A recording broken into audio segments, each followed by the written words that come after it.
me say this, right? What do you think before we go? Because I want to ask this, and I want Bola's input, and I want Mr. Arugo's input as well. What do you think is going to happen in 2023? What do you think about the three major candidates with respect to all other candidates, with respect to them? But we know that Obi, Atiku, and Tinubu are the leading candidates for 2023. What do you think? 3 minutes. Mr. Okpa. Okay, look, I wrote something and now you read it. I said the good, the bad, and the ugly. Okay. Yes. Okay. So, I was laughing when I.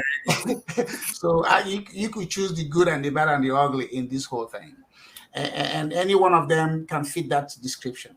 Peter Obi is good. He's mobilized. He looks good. Everybody thinks, okay, he's likely the man who's going to win it. He has no blemishes, and he's not a saint. He has some stains. So what Nigerians have to now look at is the amount of stain each person has.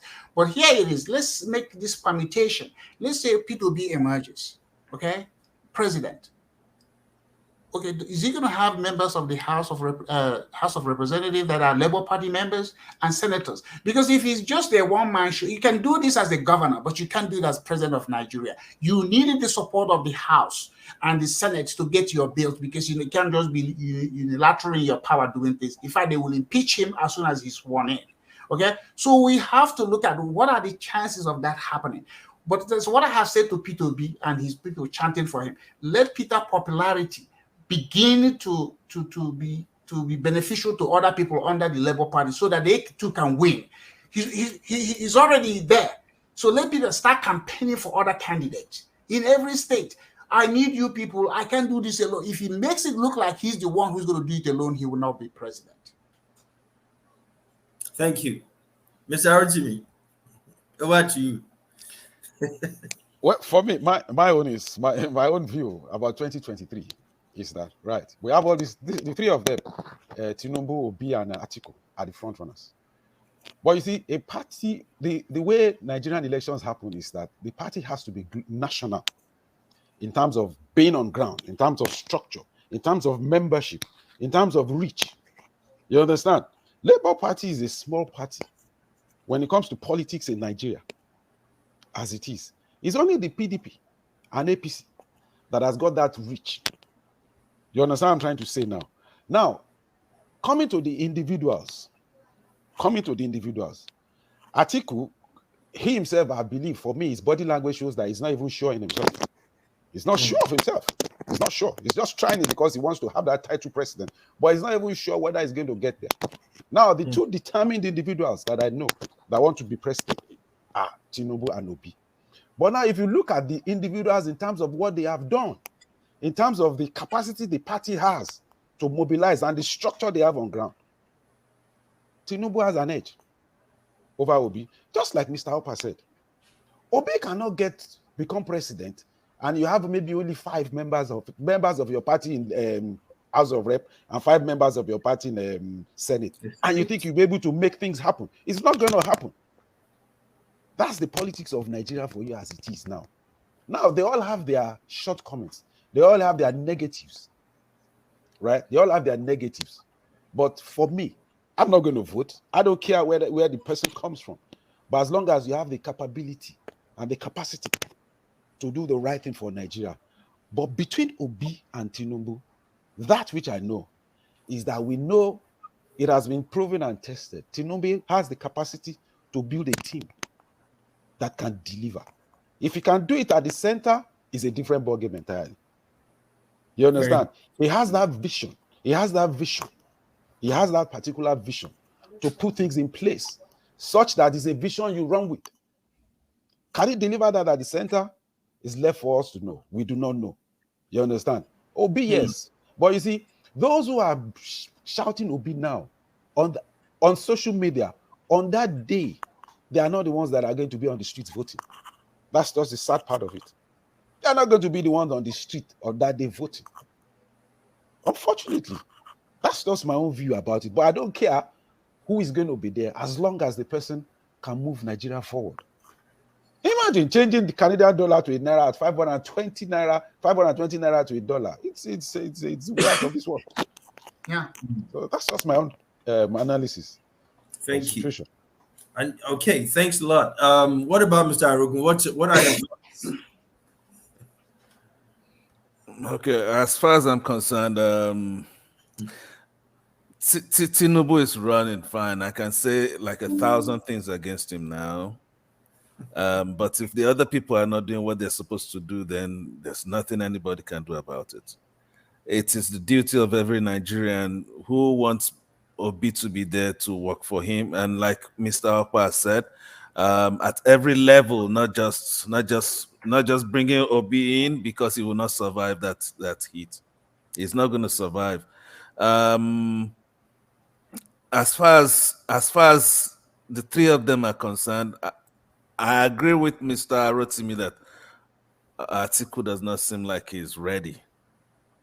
So between Obi and Tinubu, I went to a federal government college.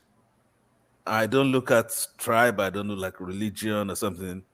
I went to the school in the north, and I will merge with anybody as far as you are not doing evil. I will merge with anybody as far as you're not doing evil. If I was in Nigeria today, I will not vote for Tinubu.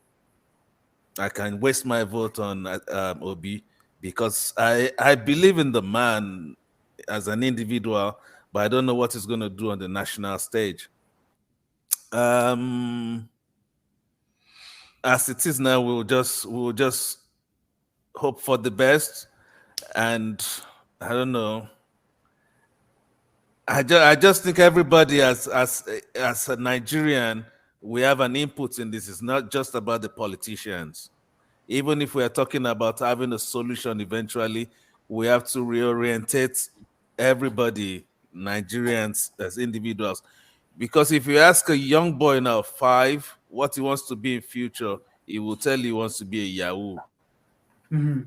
So where do we start that from? We're talking about solutions now. Where does that kind of boy's orientation start from? What is he seeing around him? Um, Eventually they will go to the polls and vote and everything. Maybe money is going to determine who's going to win this thing again. That's where Nigeria is. I wish Nigeria well. Like Bola said, I'm not going to be voting over there. The last time I voted in Nigeria election was 1979. I was still in Nigeria in college and stuff like that. But again, a lot of us, a part of us is attached to that country because of heritage and family. So it gives us a concern. My two kids don't feel about Nigeria the way I do. I mean, and you can see the longer the family grows, they're going to be more detached. But for those of us who have physical understanding, physical this in Nigeria, that's why we wake up. That's why we are concerned, and so that concern is what is making us. How can we help those people there in order to make it work for them? I have no intention of returning to Nigeria. I will never go there to live. I'll go visit family until I'm not able to buy my ticket. But the point is, if you look at every other immigrant that came, again, look at Europe. The stability in Europe today is because of the Europeans who came to America and became white people. Which country in Africa or Nigeria, as an example, because a lot of us have that ancestry there, can we stabilize using our presence in the world developed economy? It's not a perfect, America is not a perfect nation, but it's one that we know our government is not going to take our money and go live in Mexico. Our president is not going to go to England to go medical treatment. If you're corrupt and you steal money, a lot of them keep it in America. They're not taking it. Very few might go to Switzerland, but they chase you. So we're not saying no nation is going to be perfect, but it is such an insult on the intelligence of every Nigerian that you see your president, your governor, the children from those families flashing in front of you, graduated from some of them, the universities they even graduate in this Europe are where universities. They're not even intellectually strong universities. Okay, but fine, they are graduating and they're flashing it in front of you. While your own local universities are being run down. Obasanjo went and built a presidential library. Most Nigerian universities don't even have a library.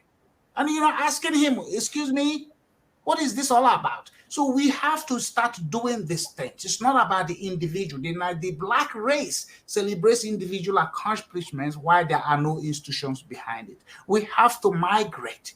It's about the university, the public universities in Nigeria. It's about the roads in Nigeria. It's about the water. It's about the public safety. It's about the economy. You know, not about a man who has a water well and 5 generators, you know, NEPA on top of, you know, generator on top of it. That's not what a successful nation does. Or your wife lives in London and the husband lives in another part of the country. That's this Yoruba guy who came here to brag to me one time. Oh, you know, I live in Nigeria and I come to visit my wife. I say, oh boy, successful families don't have their wife in one end of the world. They all live together. So hush, be quiet. The man shut up. I said, oh, you think marriage is just the physical, you come together and make baby. How about companionship? How about support system you give to each other? Nigerians are the ones that think, oh, Chinelo is in Germany, Ikenna is in Japan. Is that a family? In America, successful family kids don't move too far from their family. They stay around because there's a continuity and a relay race. Okay? Somebody's going to die and we are going to die. Who do you hand over? But Nigeria is where, you know, everybody, oh, they brag about being abroad. Which abroad? We're doing this again, maybe this weekend or next weekend, but I'll let you know